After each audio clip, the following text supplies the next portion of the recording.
Growing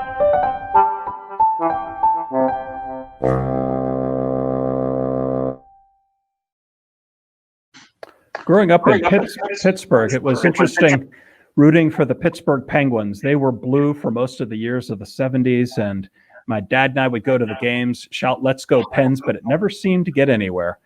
Then finally, this guy, Mario Lemieux, came and changed the landscape of Pittsburgh sports like no one else. Today, we have just a tremendous blessing and grace to meet somebody who really helped Mario Lemieux, first of all, achieve one of his greatest achievements of all time, but also be that kind of guardian angel for him. And I think that when you look at the theology of our Catholic Church and the rituals that go behind the scenes in hockey, there's so much there. And so I'm just really delighted and honored to be able to have Jay Caufield on. He's the hockey analyst at AT&T Sports Net in Pittsburgh, former professional hockey player. Jay has been the on-air pregame and postgame analyst for the Pittsburgh Penguins over the decades. He was born in Philadelphia, but we won't hold that against him because he became a Penguin. He was raised in Lansdale, graduated there, North Penn High, attended the University of North Dakota. When an injury sidelined him in his football, he converted to hockey. And obviously a tremendous hockey career, playing with the Pittsburgh Penguins, where he was able to win the Stanley Cup, I believe 2 times, and obviously work closely with Mario Lemieux, the greatest hockey player of all time. And he's currently obviously working with AT&T Sports. He's married to his dear wife, Alicia, has founded and operated a medical electronics record management and company, has 2 dear daughters, Chandler and Madison. Jay, welcome to the program. I have to admit, I'm the priest here, and I'm supposed to be helping people pastorally. But can you help me get over the loss to Montreal? No. Well, first of all, good to talk to you, Father Jay. It's a pleasure of mine. And to give you an idea, no, I don't think anybody's still over that. Even some of the interviews I'm doing currently right now, people are very difficult for them to understand what just took place. But that's sports. I think if you're maybe not as prepared, or just take somebody. I don't know if the Penguins took them lightly, Father Jay, but there was something up there. They just didn't have it. And I think they've been through a lot as a team, especially the core players, and played so many big games that this one caught them. And it's 2 years in a row now. They've had early exits. This one really doesn't even qualify as being in the playoffs. So very difficult. But with that is going to come change. And it's tough in sports. Being an athlete, it's really tough. You feel for the player that, hey, he might be the guy on the outside looking in when we get through this rest of the season. And by the time they start up next, there will be changes. I'm not sure what they'll be, but I think the Penguins organization, Father, it doesn't sit well to go out like this. And I think they're really trying to make changes, and we'll see how it goes from here. But very difficult for all of us to kind of understand what just took place. But again, that's sports.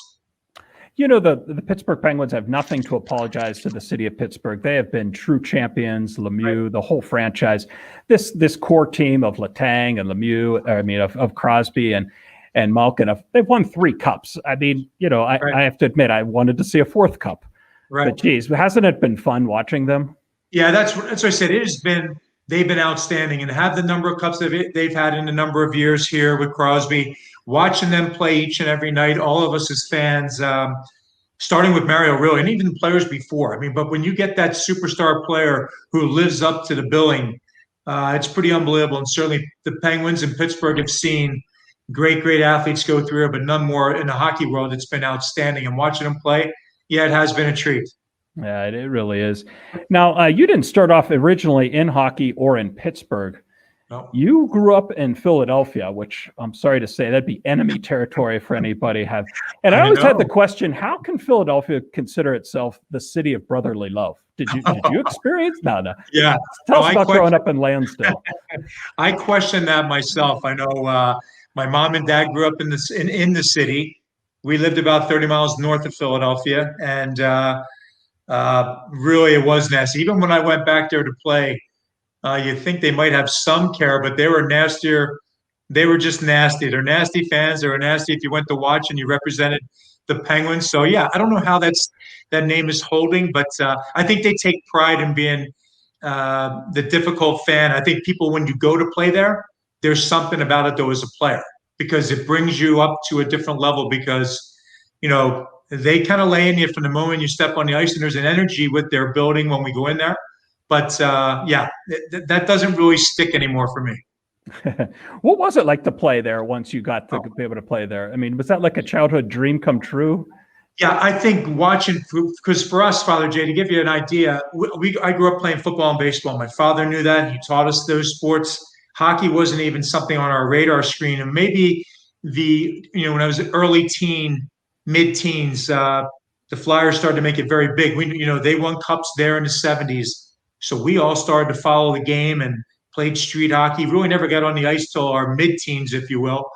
And even then, it was just a blast to do it. But we didn't know much about the game, but just loving watching the Flyers. And I think from there, going through it that way, then getting a chance to play there, which we'll probably get into that later, but getting a chance to play at the Spectrum for me is, I've always talked to everybody about it. Whatever hometown you're in, and for us here, anybody would have a chance to play in the Civic Arena or now PPG Paints Arena. It's amazing feeling. You're either for the Penguins or against the Penguins.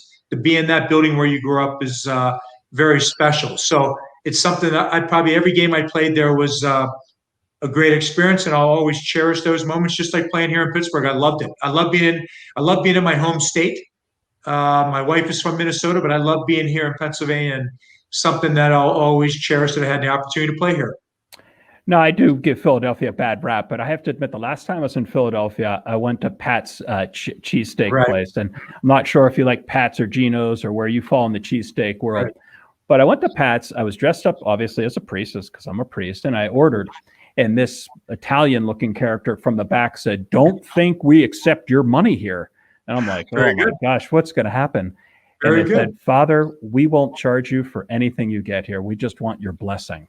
When you grew up in Philadelphia, kind of an Irish Catholic background, did you feel that same closeness with priests and kind of that reverence towards the church?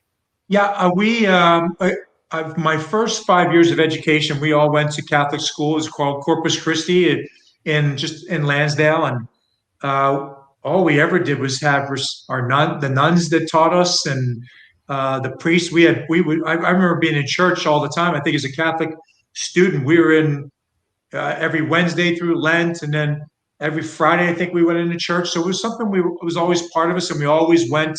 I think we all did have the utmost respect for when you walked into school, there was this line of authority that you knew and felt it when you were a student. And if you were a good kid and did your work and you were respectful, I think they taught you the meaning of what it was like to be, for what I went through, for me. The nuns and the teachers that we had were always made us feel very, when you did your stuff, they appreciated it and they were nice to people. And I was something different from going to Catholic school than into a public school setting, different areas, but still both great experiences. But the Catholic school for me is where we started, and I think you get a great background from it, and certainly the religion part of it. So church was a big part of me growing up and still is today. Well, your colleague Bob Urey has a phrase that I like, the sin bin. And, I think growing up in Catholic school, the formation of your conscience is probably one of the greatest gifts our Catholic Church can give. To know the difference between right and wrong. And if you do something wrong, there's going to be consequence. When you do something right, there's also great gifts. Right. So you growing up, I think you went to Corpus Christi, and then obviously your mom and dad played a great role in your faith. Talk a little about maybe your mom's influence, your parents' influence in you growing up. Yeah, my mom she was the Italian side of our family, of Italian and Catholic. And I think one of the things she always wanted to make sure, for my dad, he loved the early mass. So it was a 6:00 mass that we went to, and we would get up and go, and then try and go play golf on a Sunday, that type of thing. I can remember always with my dad was early. My mom would do the later mass if we didn't go at the same time. I always remember those moments too, either breakfast after church, whatever it might be, but I always liked getting up and out the door when we did that.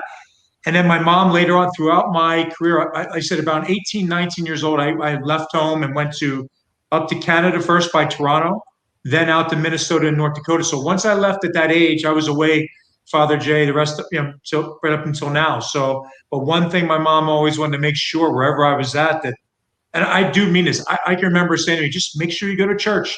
In her way, she was 5'2" and would make sure I did that. And it stuck in my mind all the time. So wherever I was at, even when I was in Canada, I would be on my own and I would just try and find a local church.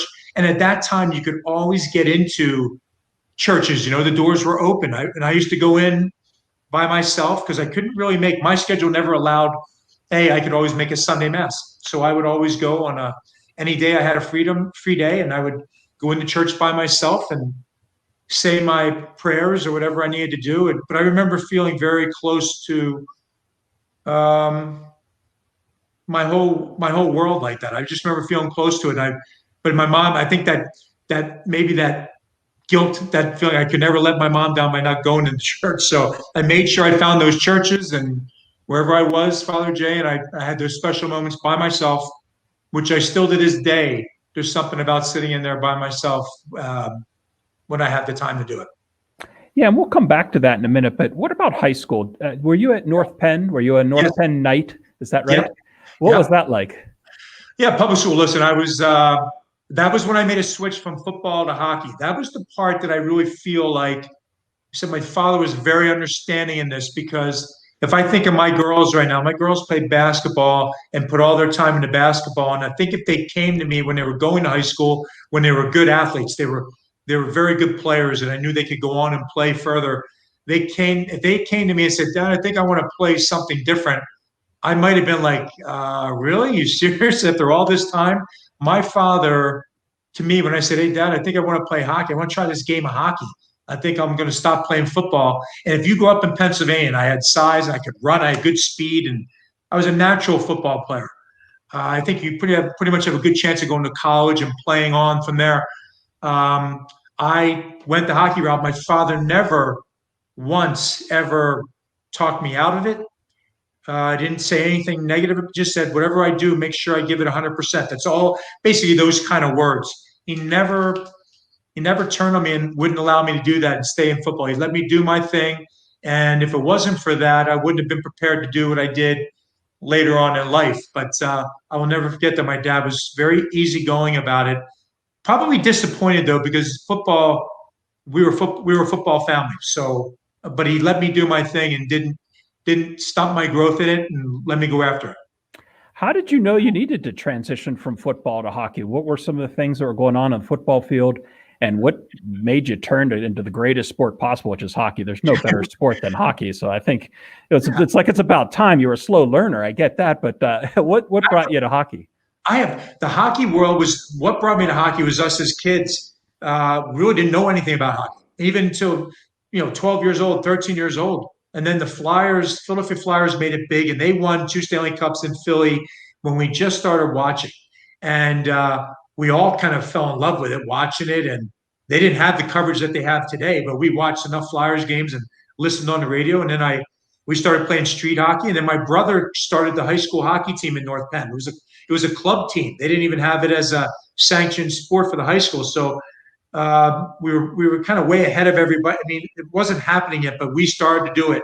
And my brother got the team started playing hockey, and that was it. I really it wasn't anything with football. As I said, I played football since I was 8 years old, and to this day, my 2 favorite sports, that's it, football and hockey. So, but when I wanted to play hockey, I think I just kind of went after that and put football aside. And I'd come back around the football. If it wasn't for my training that my father gave me when I was young, and I wouldn't have been able to do that. But I came back around to football when I went to college. So it kind of brings itself back around. But for me, hockey was what took me to the Midwest. And from Hibbing, Minnesota, I went to Hibbing, Minnesota after a year in junior hockey and wanted to play hockey in the bigger schools in Minnesota. I went to junior college first, and then I got a scholarship. Then I started playing. It's a long story. Maybe I'm jumping ahead of what your order, but from out there, I got back into football. So when I went to that college in Hibbing, they said, "Hey, have you ever played football? We have a gap between sports. Hockey doesn't start till November." And I said, "Sure." To get to know people, I went and walked out on the football team and played sports, and I played football for them. And then I got scholarship offers for football. That's how this all comes back around. That's how I had multiple offers for scholarships in the football side, and I chose the University of North Dakota. That might be the second time, Father Jay, that my father was like, scratched his head, because I had the University of Minnesota, I had schools in Ohio, Division I schools there, and I chose North Dakota because they were a Division II football, but a Division I hockey program, and they would let me skate. So because of that idea that I could possibly skate on one of the best hockey programs in the country, I chose North Dakota. Yeah, I mean, like Michael Jordan, you're a two-sport athlete, and there's no doubt that that's probably very difficult. How did you juggle that? Well, at North Dakota, first of all, I had a great time in Hibbing, Minnesota. That was a great experience for me, being in Hibbing, being in the Midwest. Loved it, lived on my own, learned the game hockey so much more.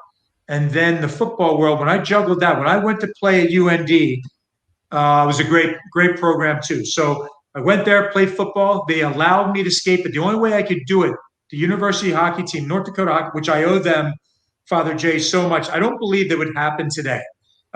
They let me walk on the program, come out after I was done football season, and the football team made me do all my winter conditioning before I would go to hockey practice. And that was very difficult because it took a lot out of you for there, then to go to hockey and run through a 3-hour day of practice and then schooling, studying. But I loved it. When I went to North Dakota and went on, so football was going great. Hockey, I loved the opportunity, and they let me walk on, and they kept me on the team, and I practiced. And then I just turned to football because I was getting offers I was being told that football would be my sport, Father Jay, that I was being recruited, that I was being looked at by, as far as the NFL was going, and agents and things like that. So I now put my skates away and focus just on football. So it makes its way all the way back around for me. And what position did you play in football? I was a linebacker, middle linebacker in football. Tight end, I could have played tight end too, but I was a linebacker through my days in North Dakota, and I preferred that. I loved playing linebacker. It was a great position for me, and so I was being talked about there. That's what I did. So I put all my eggs then in that one basket. And if you want to talk about moments of here I go all in for this, and then I had an injury the next year, and the injury ended my football career. So I think when you have I can remember when I got injured, I got hurt, recovered from the injury, went through rehab, came back the next year again and got hurt again. When that happens to you as an athlete, I'm sorry I'm jumping around on you, but when that happens as an athlete, you always withdraw on, even quietly, my own way. Quietly, I can remember needing to like, I just was praying that I wasn't hurt as bad as they thought I was, that kind of thing. I remember just wanting to be able to play golf with my dad, just wanting to spend time with my girlfriend at the time, Alicia, who ended up being my wife later on. I can remember those things when I was laying on the field with the injury that I had. So, you think about when you go through stuff, all of a sudden people will turn to God at that time when it's bad. But I felt like I've been going all along, and I felt like I had his ear with what I was talking about. Does that make sense? I mean, yeah, it does. The thing is that God can use, somebody falling off a horse in St. Paul to change his mission. And for you, an injury can be closing a door to one sport to opening up to a whole vocation, which is obviously what you found in hockey. Yeah, it was. So when that happened to me, my football career ended that day. I mean, and you have a moment, Father Jay, of sitting there going, as an athlete, I was structured in school. I practiced school, everything. And I had my mindset on potentially playing a sport at the highest level. And when you get hurt like that, it's a very sobering thing, because where you were, all of a sudden it's cut off. It's done.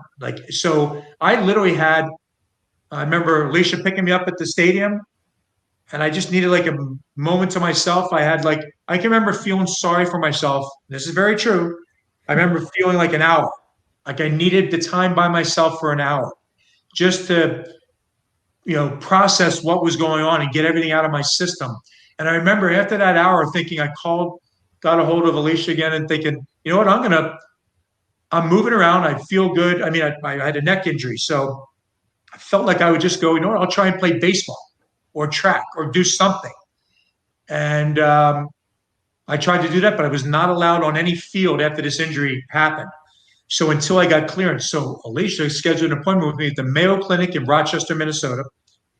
And I went down there, and they approved me to play. I could never play football again, but they did approve me to play other sports, in hockey, specifically hockey.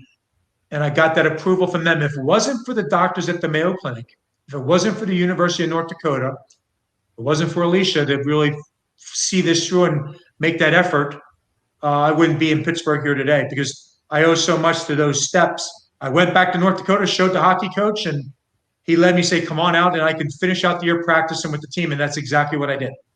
I'm sorry, but what kind of injury would say you can't play football, but you can play hockey?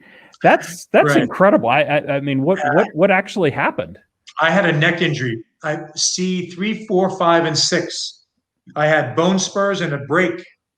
When they looked at the x-rays, there was a break somewhere. I don't know, whatever it was. I had a break somewhere over the last number of years of playing football. And that's what I had. So I kept getting these burners. You'll hear them talk about burners on TV or stingers, and it got steadily worse and worse. And then finally, the last hit I had was severe enough that that ended it. So, so that's kind of wild that the doctors at the Mayo Clinic felt that the contact is different enough that they would let me try and do that.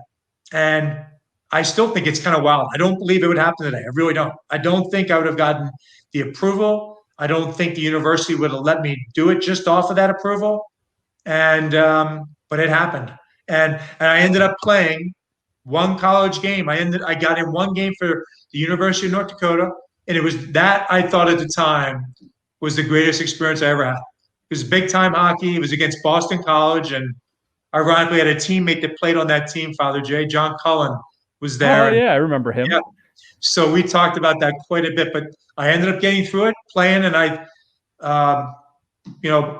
stayed there. When I got done that season, I stayed and skated with all the professional players that came back, worked the hockey schools, and I scheduled a second major. I was a business major, and my wife-to-be, or girlfriend at the time, was going to go to law school. So I was planning on just staying there and doing that and getting a second major. Let's stick with Alicia a little bit. Where did you first meet her, and how did you know she was the girl for you? Yeah, I saw her met her at North Dakota. She's from Minneapolis. And it's hockey. When I went to a hockey game, I started skating that first year I told you about before my first year in North Dakota.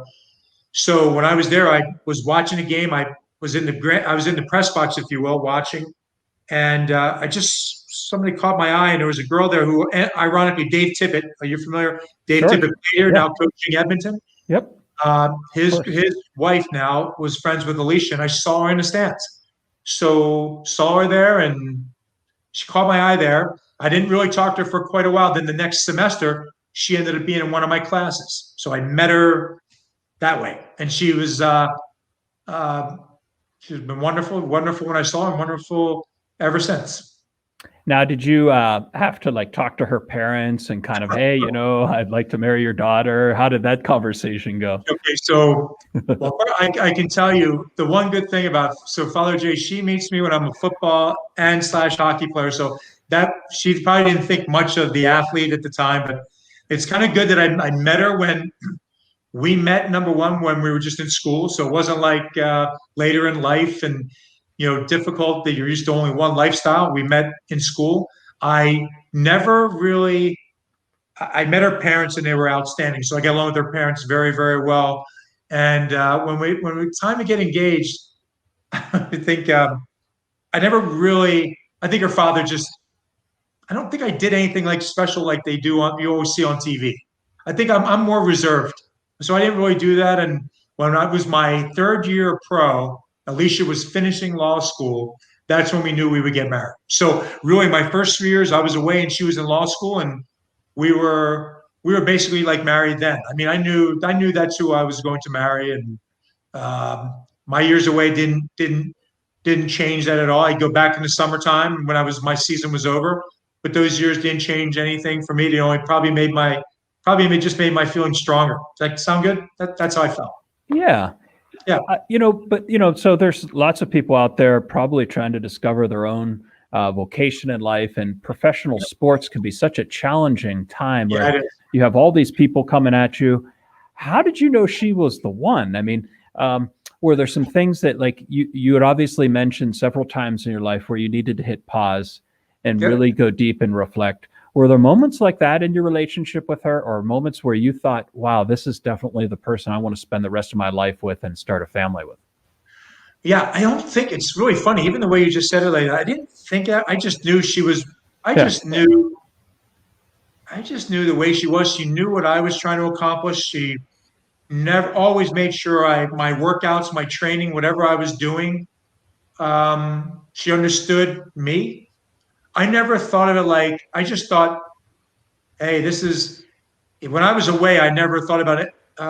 Nobody in I think from the first moment, as I said, from the first moment I saw her, I just sensed that was, I think that's, I was, I'd say infatuated. I saw her and I liked what I saw. And she was a great personality, great way about her, made her stronger, made her even more attractive, if you will. And I never felt any different when I went away. And I'd see her when I come home or she'd come and visit me. I never, like I said, I might as well have been married the first 3 years that I was pro and then she was in law school. I've never felt any different that whole time. And I do understand what you're saying about the challenges of an athlete. We travel, we're away. Um, Training camp, going away for training camp for me, I was going away and I wouldn't see her for months at a time. So that's why when they talked about guys going in a bubble, I thought, hey, every training camp I went to, we were always away. So it's part of the deal. So I felt that way. We went away and I'd see her in a couple of months and it was always just like we never left each other. So I've always felt that, never felt any different about it. And but it does pose its challenges in that sporting world. But you know, you got a strong wife that you respect and would only want to make sure that we don't do anything to embarrass that situation and that she wouldn't do with me. And we just got along with our business and respect what each other's what we were trying to do and accomplish.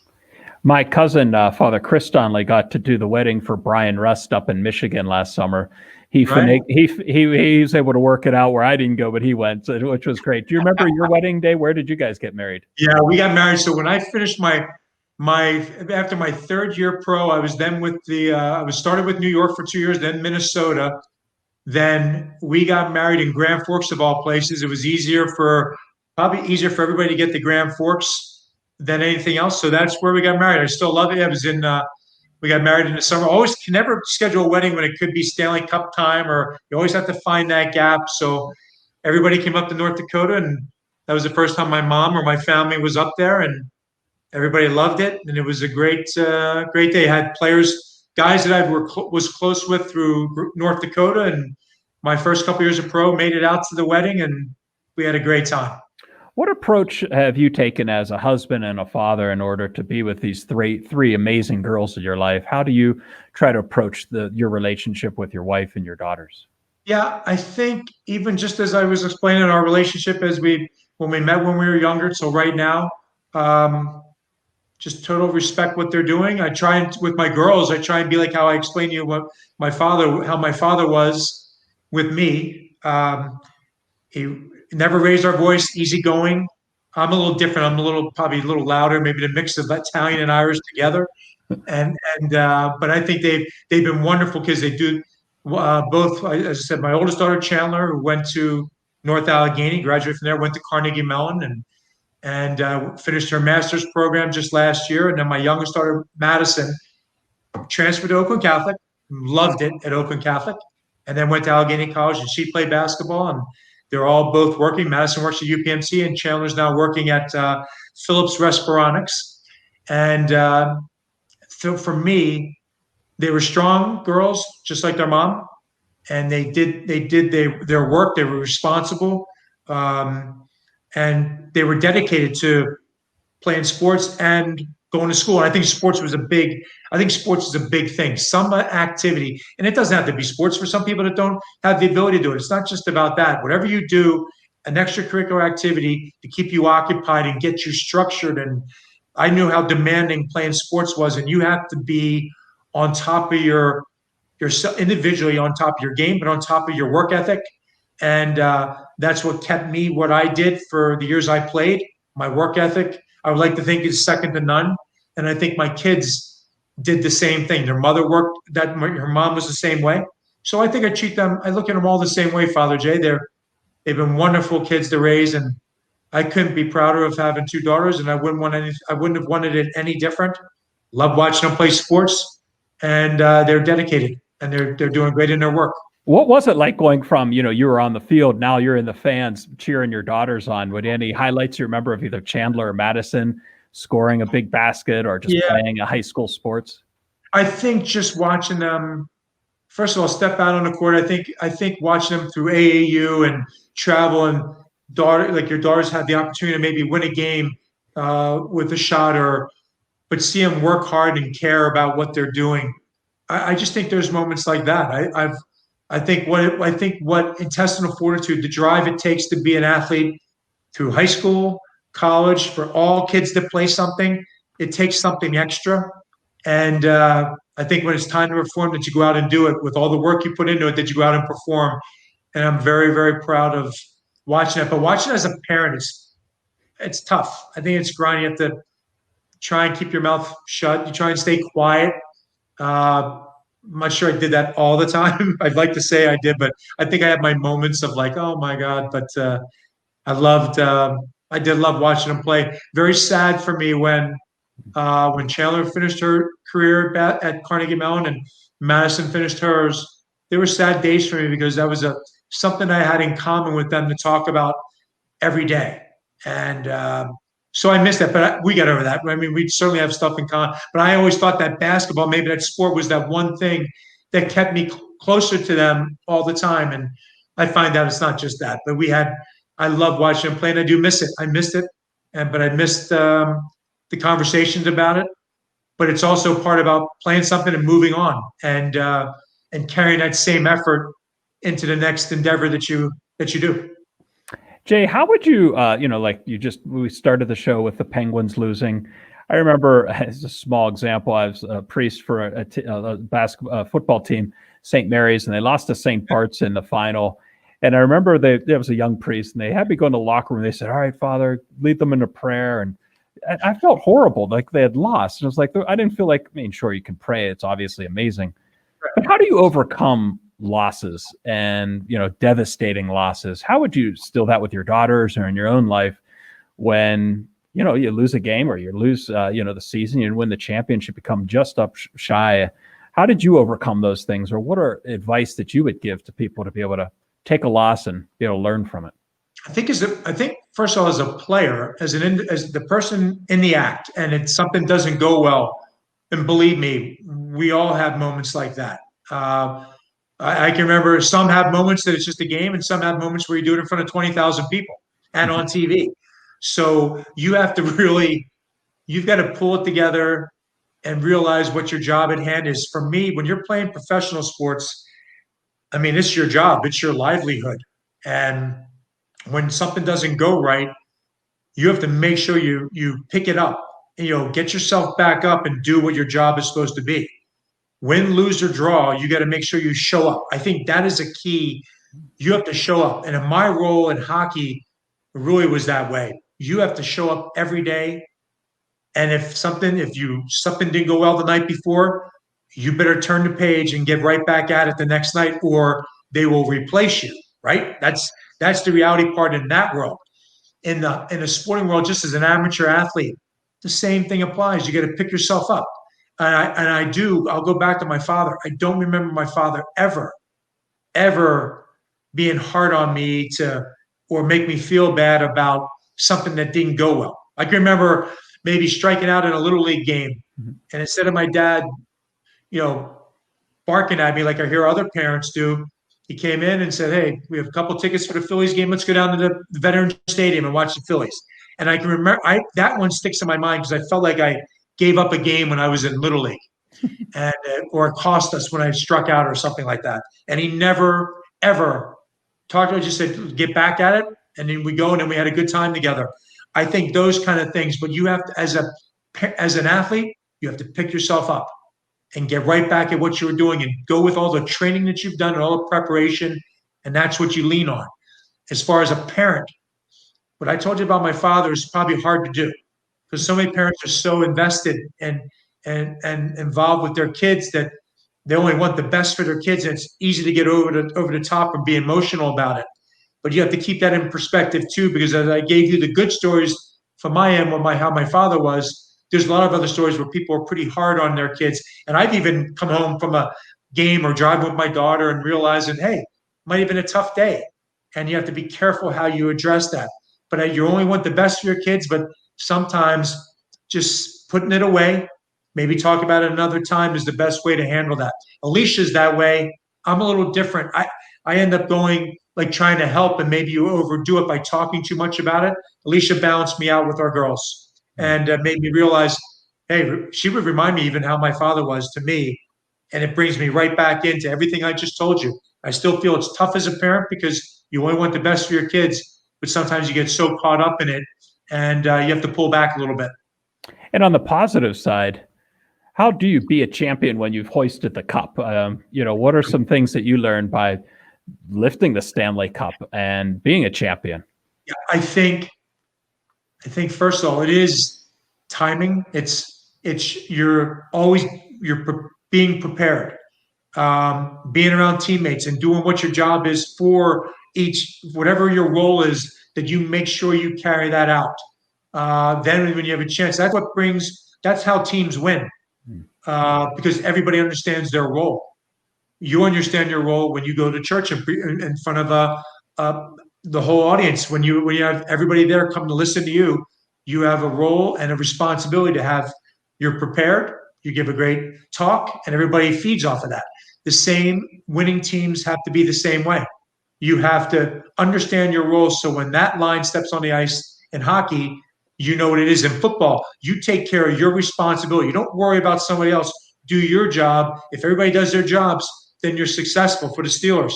And they've done that so many years. So I think that's key. And then being part of a championship team, Father Jay, in the city of Pittsburgh, were great moments for me as an athlete and being here. And I couldn't be in a better city for it. And I truly, we've been in Pittsburgh longer than any other place since 1988.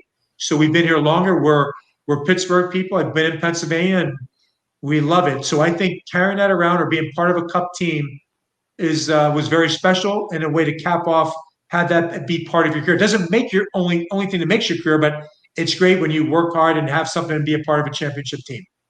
And speaking of your role, which I think is a very unique role, I would biblically call your role your guardian angel. I'm just going to play some scripture passages for you here to hear what your role was in terms of being able to, we'll say, guard Mario Lemieux a little bit. So in Daniel 6:22, it says, "My God sent his angel and shut the lion's mouth.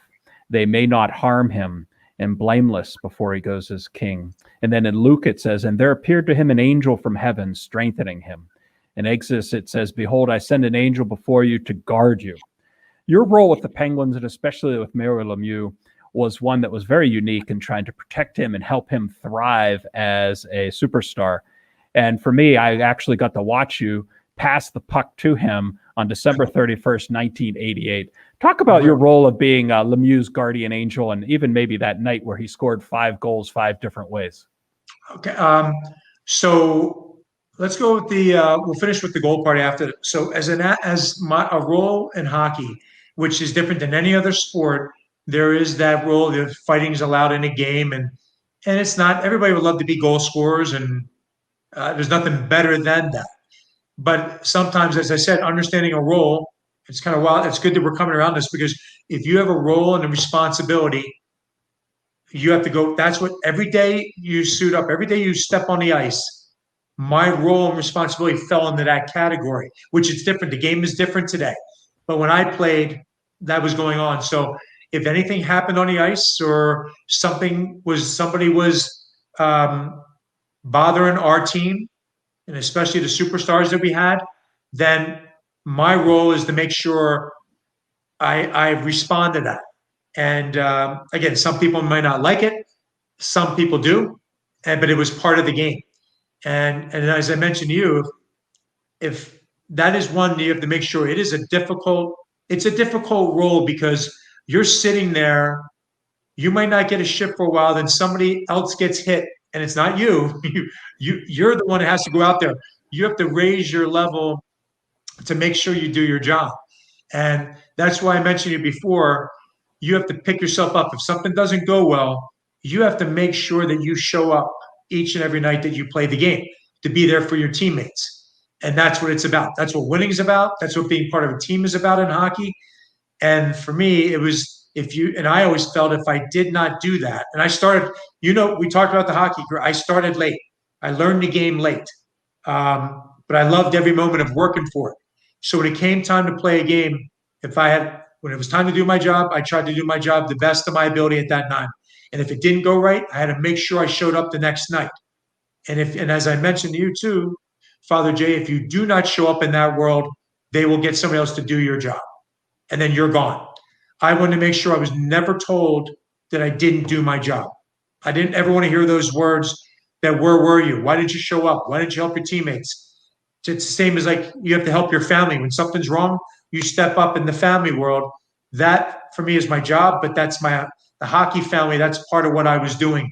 So it's a difficult job. And like I said, we all would love to be goal scorers, but not everybody was. And when you know your role, that's how you help a team win.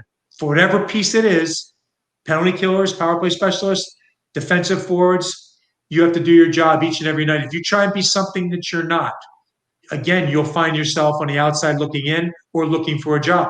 And I always felt that I didn't want to ever come home to Alicia and go, I wasn't doing my job and we're out of here. I didn't want that. And she, by the way, my wife she talked to me about the game, maybe talked to me about don't have to be so overzealous. Did you really need to do it? But she would never care whether I played sports or not. That's the one great thing. I always knew this with Alicia. She never cared that I was playing hockey. Didn't care. Didn't care when I was done hockey. And then we just lived our life and did our thing. That is such a big moment for me that I want to make sure I stress that. Yeah. She never cared, and she's the strongest woman I know. And she helped me be better when moments were down. So I wanted to slide that in there that she's big on that. So, but that's how I feel about that. Your job, you have a job to do. You do it until the day you retire. And that's what my job was there.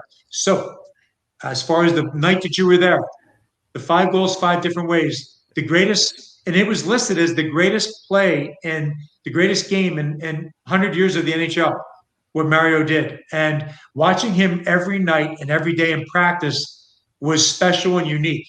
But that given day on New Year's Eve, it was my first year here, he did everything. And I did not realize what was on the board. I don't think anybody else did either. Nobody did. I didn't. Yeah. I mean, you knew he scored. We threw our hats for the hat trick, but didn't have any idea that he scored 5 different ways. No. What were the 5 ways that he scored? Do you remember? So even strength.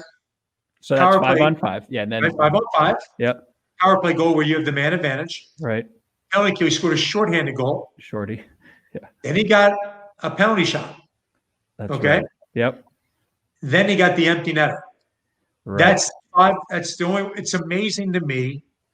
I mean, it is kind of amazing that what he accomplished. And again, I'm going to say on the bench, I had no idea. But when I was tapped on the shoulder to be out at the end, which was a surprise for me, because that's usually not. I mean, that's usually not a role. That usually might tap somebody else. I was thrilled. I stepped out. I knew we had a lead and just wanted to make sure I did my job defensively. And I remember the puck coming around the wall, and I picked it up. And I knew I took a peek at the clock. There wasn't much time, and I saw Mario being ahead of me. And I made sure. I mean, believe me, if it was anybody else too, I would have passed. They were ahead of me. I would have given them, as long as it was a clean look, I could move it to them. But being Mario especially, I made sure that I got the puck to him, and then he buried it for an empty netter, and that was 5 goals, 5 different ways. I had no idea, but thank God. Thank God.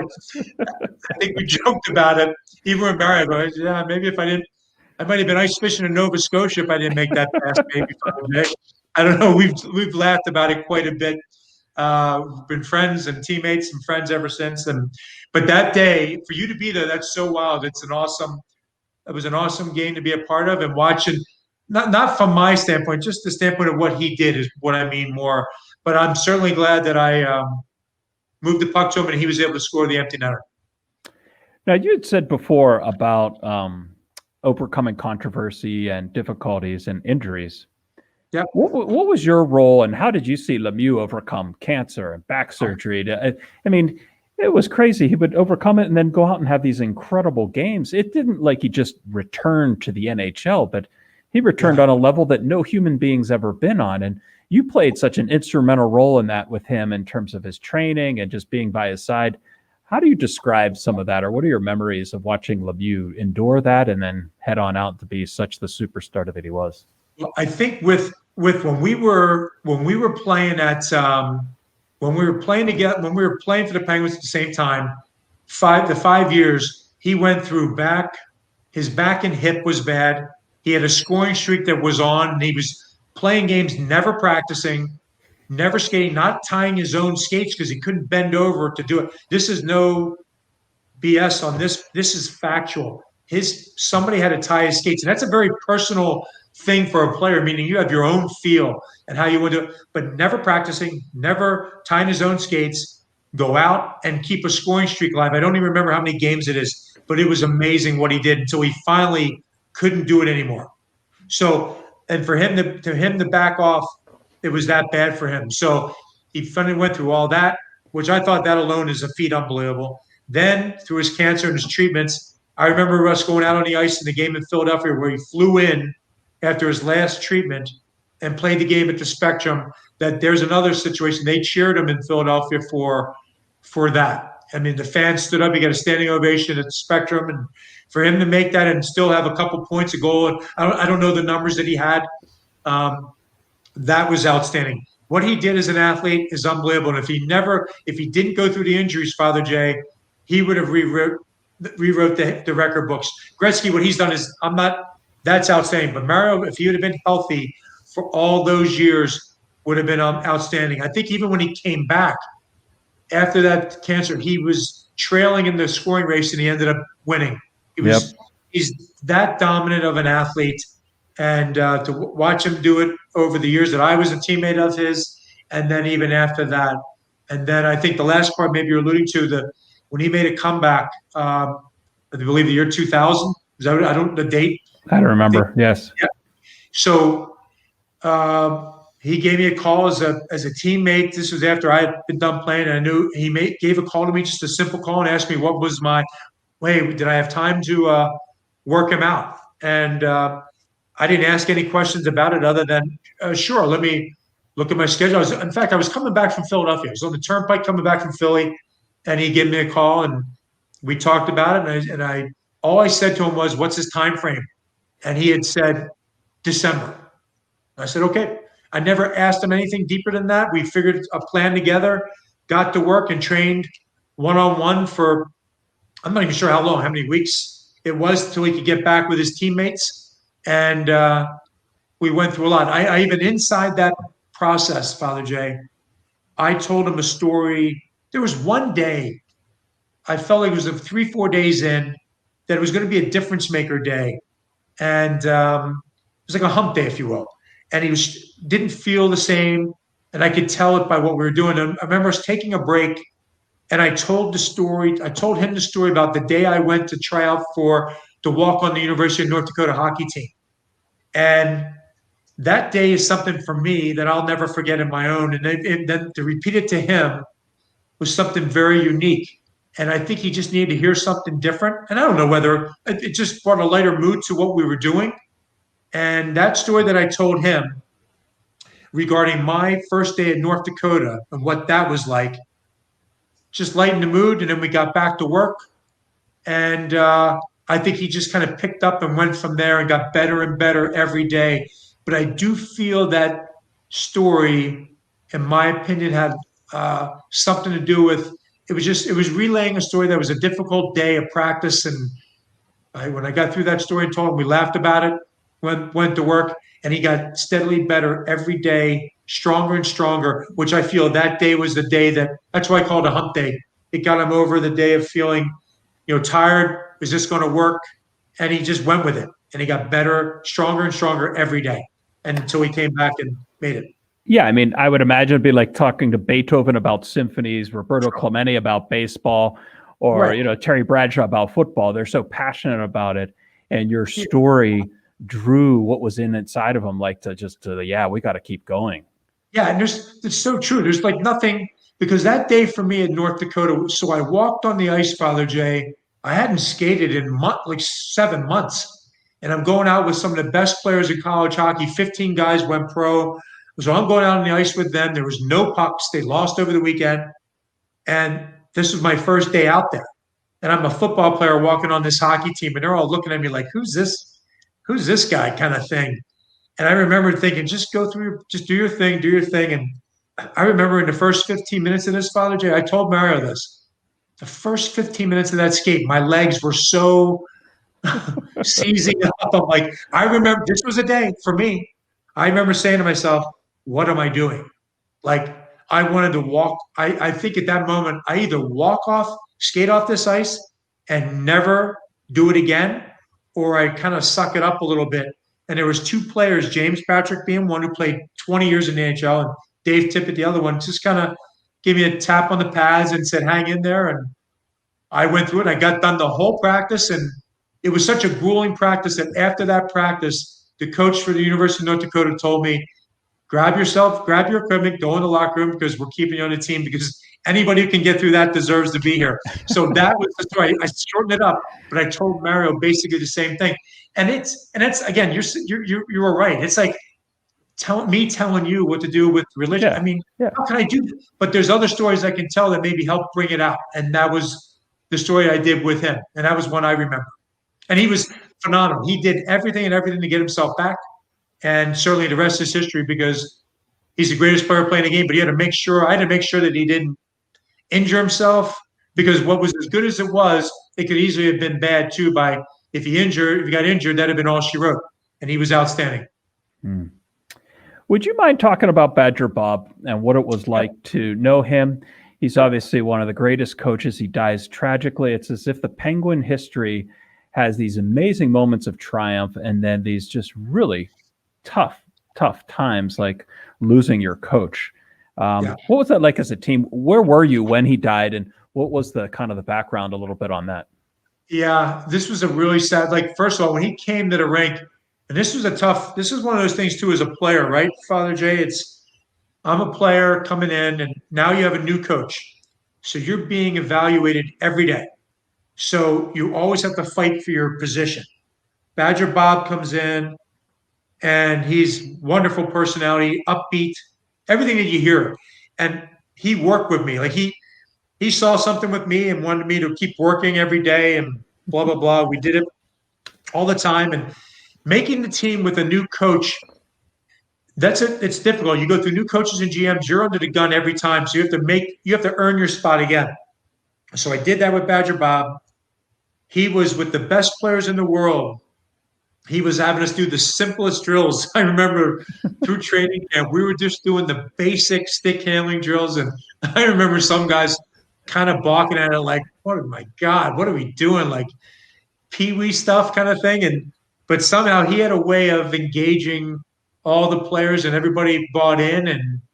And over that year, it got better and better and better every day until we eventually win a Stanley Cup. And Badger Bob was that guy. For me, he was on my side. He was working with me, so I really enjoyed it. And then we heard he got sick over the summer. So when that went down, he was in the hospital in Pittsburgh, or in the University of Pittsburgh down in Oakland. And that year was going to be the World Cup. The U.S. team, he was coaching the U.S. team, and they were training in Pittsburgh. And he knew I skated all the time. To give you an idea what he did, how he was with me, I skated. He knew I trained all the time. So he told me, he goes, you know what? I need a spot on the World Cup. There's an extra spot. I need another player to fill in practice-wise. And can you come out with the U.S. team? And I'm like, geez, I didn't really want to because, first of all, they're all guys I play against, and I'm not that type of player. But he kind of made it mandatory for me to, instead of skating on your own, come skate with these guys. And that was a great experience for me, and I did it. He wanted me to report back to him every day. And I obviously went so many days to the hospital. Alicia went with me, and we would go in, and he would ask me about players and questions, and I asked me how I was doing, but how was the U.S. team looking? And I had conversations with him like that. He really was going through a lot. We had to write down stuff, and it was very sad because a guy that, thank God he had won the Stanley Cup with our team, but he didn't get to enjoy the fruits of his labor, if you will, for all he did for the game of hockey and what it meant for he and his family, his wife, Martha. They were wonderful people. And then our season started. He obviously was not going to be able to coach. Scotty Bowman took over. And I remember the game. There's a photo out there where we were on the road, and then we had a game then we were on the road. His funeral was in Colorado, that we detoured and went to the funeral. Then our first game at home after Badger Bob that passed. I know all the players on the ice. We held a candle. There was a ceremony with that. It was a very special day, but it's a sad one. It was at the arena. Everybody's holding a candle in the stands, and all of us at center ice that were playing that night were holding a candle in honor of Bob. And again, he was great with me. Certainly great for the city of Pittsburgh, and they'll never forget him because he brought the first cup here, and he was that wonderful, happy person that he didn't have bad days, and he certainly didn't when we were around him. And that really wore off on our team, and enough for us to win. Obviously, we had great talent, but he built a team with Craig Patrick, and it was an outstanding group to be a part of. Yeah, and I appreciate you sharing that, because I think sometimes with time, some generations might forget how hockey got built up in Pittsburgh through Lemieux, but Badger Bob, especially his role. I mean, for those of us who grew up in the 70s, you were watching the Flyers win cups. My Lord, we were happy to see a goal scored. We were so bad for so many years, and then finally to win the cup was just like, thank God. But yeah, and he made such an impression on me because he was able to take that team and win the championship. And then I don't know, I guess in God's eyes, it's a good metaphor for our own life that we do need to finish strong, and whatever we do, we stay committed to and know our role, but also the role that God plays in that. And as you said, you never saw him unhappy. He had this happy passion about himself, and praise God that you had a coach that was like that.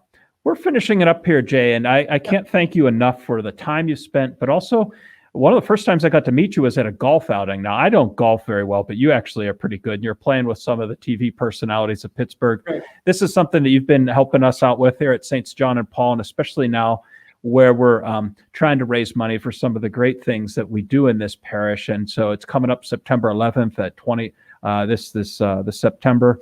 What got you involved in this, and what are some of the reasons why you spend an afternoon with us golfing out at the Cranberry Highlands? My gosh, it goes back with, I'm not even sure how many years now I've been a part of that with Rosemary Garrity and Bill. You know, we've been working with them. Father Mac, when we started this, everybody, I think just for the church, I think being a part of it, they asked me to be a chairman or a spokesperson for it. So I had no problem. I did something for the Lupus Foundation for 20 some years with Jack Lambert, and I was very happy to do something here with the church, and very proud to be around St. John and Paul. And I think it all started back with that. And we've been up there. I've lost track of the years, Father Jay, to be honest. Yeah. I've lost track of the years, but it's always been a wonderful event, and they've done a great job up there at Cranberry Highlands, and certainly the church. And again, Rosemary, she's a pit bull when it comes to getting stuff from. So she's wonderful to deal with, though. Wonderful, and I've enjoyed that. So whatever it was to help out, Alicia and I were glad to do that. And you'd be lucky to know that Rosemary's son, Mark, is now watching over the parish. Not like a pit bull, but he's very good at keeping things in line and the security. Oh, me too. I agree with you.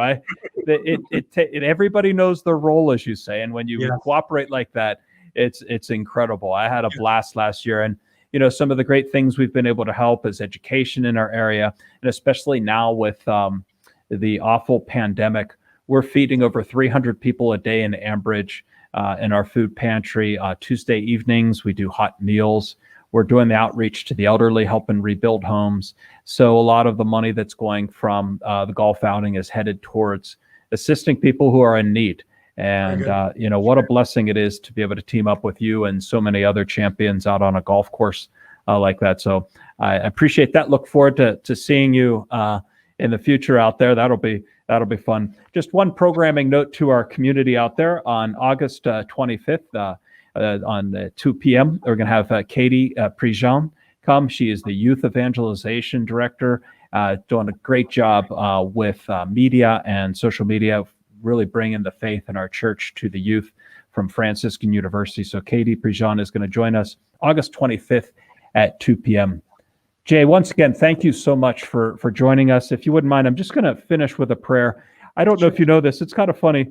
8th graders typically get confirmed in our church here. This is when we do confirmation. And they always choose Saint Sebastian because he's the patron saint of sports. So I thought it's appropriate to finish. He was a soldier. He was a fighter. He is somebody who wanted to be really a soldier for Jesus. And so we'll just end. The Father, Son, Holy Spirit, amen. Dear Commander, at the Roman Emperor's court, you chose to be also a soldier of Christ and dared to spread the faith in the King of Kings, for which you were condemned to death. Your body, however, proved athletically strong and executing arrows extremely well. So, by other means to kill you, you were chosen to give your life to the Lord. May athletes always be strong in their faith, as their patron saint so clearly has been. And we ask this as we ask all prayers through Jesus Christ. Amen. Father, Son, Holy Spirit. Amen. Let's go, Pens. You got it. Thank you. Great to talk to you today. Thanks a lot, Jay. God bless you. Take care.